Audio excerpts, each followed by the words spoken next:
अनिल ने थकावट भरी एक आह भरी और सोफे पर बैठते हुए कहा, रश्मि, ये घर तुम्हारा है, हर एक चीज़ तुम्हारी है और ये सब मैं तुम्हारे लिए ही लाया था। जो भी तुम्हारा मन करे ले जाओ, मैं नहीं रोकूंगा।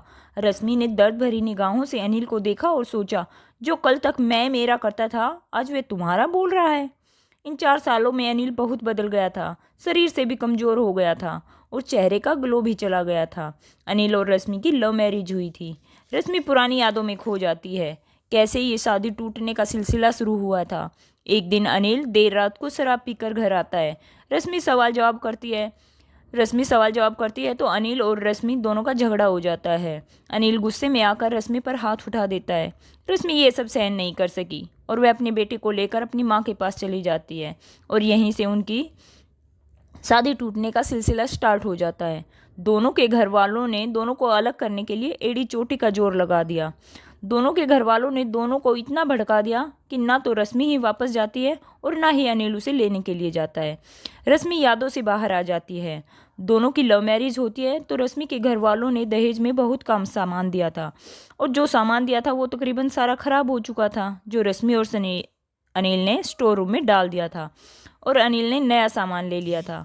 अनिल ने ये सारा सामान रश्मि की पसंद का दिलवाया था। रश्मि वहाँ से सिर्फ 2-4 कपड़े लेती है और चल पड़ती है। चलते समय वो गहनों का बैग अनिल को देती है। अनिल लेने से मना कर देता है और कहता है, ज़िंदगी बहुत लंबी है, इसे अपने पास रखो, मुसीबत के समय काम आएगा। लेकिन रश्मि लेने से मना कर देती है और साथ में कहती है, कोर्ट ने जो 10 लाख रुपए मुझे एलिमनी के रूप में देने के लिए बोला है, मुझे वो भी नहीं चाहिए। और ये कहते कहते रश्मि की आंखों में आंसू आ जाते हैं और वो अपना चेहरा दूसरी तरफ फिर लेती है। अनिल सोफे पे से खड़ा होता है और बोलता है, क्यों नहीं चाहिए?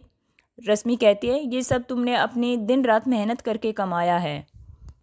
अनिल कहता है, ये सब मैंने तुम्हारे लिए किया था और अब तुम ही नहीं हो। और ये कहते कहते उसकी भी आंखों में पानी आ जाता है। वो अपनी आंखों में आंसू रश्मि को दिखाना नहीं चाहता था, इसलिए वह अपने बेडरूम की तरफ चला जाता है। रश्मि भी उसके पीछे ही चलती है। इतने में रश्मि की माँ अंदर आ जाती है और वो रश्मि का हाथ खींचकर उसे अपने साथ बाहर ले जाती है।